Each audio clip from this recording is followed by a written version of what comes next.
Compression lock, same principles, and you basically, when you pinch on that, right, the blade is free. This is going to be a much thicker point, and definitely what some people would argue a stronger blade tip right there. Spyderco knows that there's an aftermarket out there for their pocket clips. They refuse to, I guess, sort of make one that works better with the knife from the factory. What is going on, guys? Welcome back to the channel. My name is Miguel and you're watching Miguel EDC, where we talk everything EDC gear here. Today we're going to be reviewing this guy right here, the Spyderco Para Military 2. So this is the, of course, the infamous Spyderco PM2, very well known, very popular. I think everybody at some point in their knife EDC journey has heard about the PM2 in some way, shape, or form. So I can't wait to share with you guys my feedback, what my experience has been like EDC in this guy over the last couple of months. I will say up front, if you guys recall the unboxing video, on the Para Military, military. What is military? Military, really? Military? Come on. Hopefully I don't fail. Oh, that is so good. Hopefully I don't fail. Bruh. Obviously, it comes at around $170 some around that ballpark. By the way, check the links in the description. Those are affiliate links that help out the channel at no extra cost to you if you are considering getting one of these guys. You know, this being one of the higher price EDC knives in my collection, it has certainly stood out as a very, very solid EDC over the last couple of weeks. And I'm just so happy I pulled the trigger. I'm so happy I made the purchase.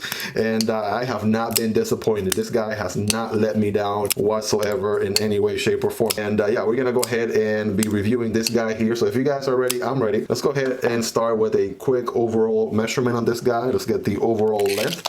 All right, so overall length, we're looking at a total of, bada bing, bada boom, it looks like 8 1/4 inches, right? 8 1/4 inches total length. As far as the blade goes, we're looking at a total of 3 3/4, and the cutting edge is going to be right at 3 1/4. 3 1/4 for the cutting edge. Now the handle is going to be the longer portion of this knife, right? This handle is huge. This handle is going to come in at 4 3/4 total length on the handle right there. So that kind of gives you an idea there of the total length on this guy. Let's go over some basics here. What do we have going on with this guy? So we have the infamous PM2, of course, with the very iconic Spidey hole right there, right? The very iconic, recognizable Spyderco circle on the blade. This is the PM2. There's a paramilitary version, which is the OG. It's a longer knife, and there is a Para 3, which is the smaller brother to the PM2. By the way, a review on this guy will be dropping sometime in the very near future. Stay tuned for that. Like and subscribe if you don't want to miss out on it. But yeah, this guy right here is a you know, very medium to large size knife. This guy is rocking a CPM S45 VN, which is a very, very solid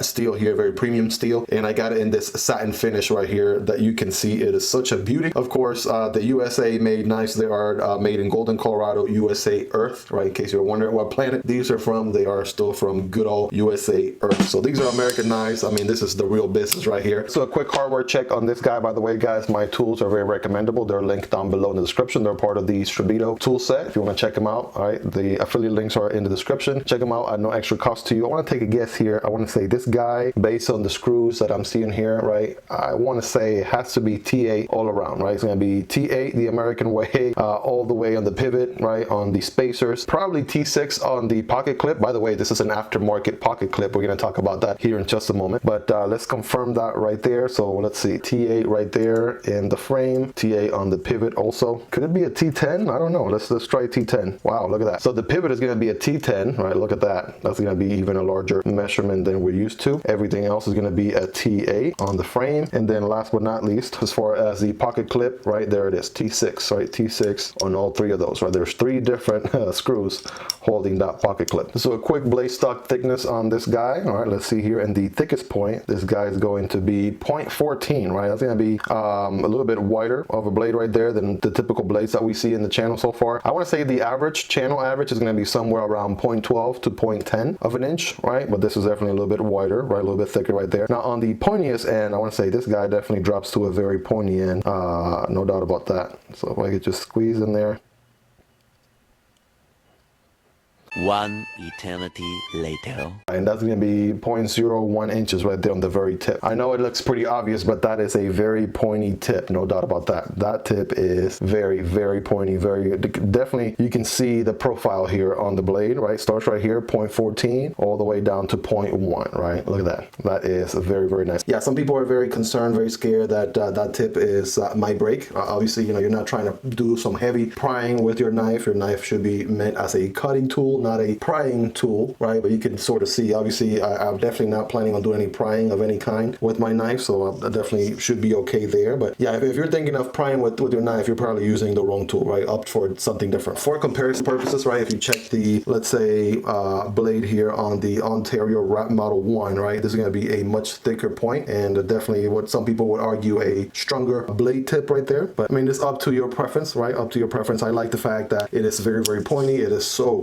slicey, this guy. I can't really praise that enough. So a quick weight on this guy, right? Let's see here how we do. I want to say my guess on this guy is probably going to be around 3.6 ounces. Let's see where we are at. 3.8, right? Very close. 3.8 ounces right there. For comparison, right, here is the Para 3. So the Para 3 is 3.3, right? That is 0.5 ounces less, right? And for comparisons, also here is the Smock, right? The Smock is 3.7. So very, very close. Just 1.1 ounces more on the Para 2 or PM2 compared to the Smock.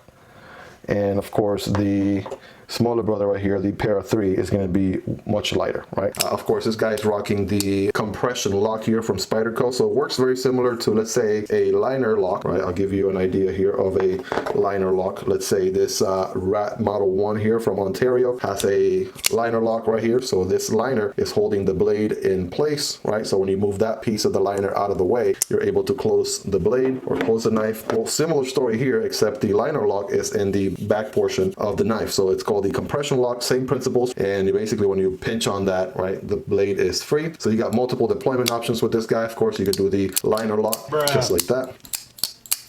All right, you got the Spidey hole, which you can use your thumb, right, similar to a thumb stud opening. You can open it like that with your thumb. And of course, we got my favorite and probably everybody's favorite on the Spyderco is the fact that you can do the infamous reverse flick or Spidey flick. Bam, and that is the most satisfying one, right? Basically, right, put your finger through the Spidey hole like that and bam, right? The rest is history. Probably one of the most satisfying openings of any EDC knives right there. I gotta tell you, right? It is such a awesome experience. I can't begin to describe. I gotta tell you, this guy cut through everything that I threw at it. Everything, literally everything that I threw at it. Obviously, you know, I'm not trying to cut down a tree with this thing, right? I'm gonna use it for very well-known EDC tasks, you know, like paper, cardboard, rope, things like that. And on all those tasks, it certainly did the job, right? I'm not sure why, but this guy comes default tip down, right? The pocket clip is defaulted to tip down. So I went ahead and switched that. Of course, the other thing I did is I switched the Spyderco OG pocket clip. For whatever reason, their OG design has it so about this much of your knife is sticking out of your pocket, right? Not the best way. If you have a Spyderco knife, you probably know what I'm talking about. Let me know in the comments if you know the struggle, right? So yeah, definitely this factory clip does not hide the package does not hide the knife as well as it could. So what I opted for is going with this aftermarket clip right here. Got this one off of Amazon. Check the link in the description if you want to check it out. But this one gets the job done. So not only did I move the clip from, you know, tip down carry to tip up carry, right? I'm all about tip up carry. And also with this design, as you can see, right, only this much of your knife may show, right? Definitely way more deep carry than it is with the OG pocket clip. So I know Spyderco, based on videos and research I've done, Spyderco knows that there's an aftermarket out there for their pocket clips. They refuse to, I guess, sort of make one that works better with the knife from the factory, so they still ship them with the OG pocket clip right here. And by the way, that was the same scenario with all three of my Spyderco, so I ended up having to upgrade from the OG clip to this aftermarket clip, and it makes a huge difference. It definitely helps quite a ton, right? If you have a Spyderco knife, you know what I'm talking about, right? OG or factory clip versus aftermarket, you definitely have to go aftermarket, no doubt about that. So in conclusion, guys, hopefully I've been able to add some value, right? If you're considering purchasing this guy, don't forget to check the links links in the description. There are affiliate links that help out the channel at no extra cost to you. Yeah, one of the most iconic knives in Spyderco's lineup. Like I always say, right, you got nothing to lose. If you've been eyeing this guy for a while, perhaps if you're considering getting into Spyderco for the very first time, guys, just take this guy for a test drive. I'll tell you, you would not be disappointed. I cannot recommend this guy enough. This is a solid knife right here. This is probably top 10, right? Top 10, maybe even top 5 best EDC knives of all time. All time. We're talking all time EDC knives. The Spyderco PM2. It is that good of a knife. All right, that being said, guys, let me know in the comments if I missed anything, if there's any additional questions or different things I didn't touch on the review. Let me know in the comments. I'm going to be hanging out down there answering any questions, any concerns that you may happen to have. Don't forget to like and subscribe for this video if you find it helpful. It is very likely that by the time you're seeing this video, the review on the Para 3 is already out. I'm going to go ahead and put a card right here, right? If you want to go ahead and check that review next, certainly can. An awesome EDC as well. Guys, thank you so much for making it this far. You guys are the real MVP. I'll see you guys in the next video. Peace.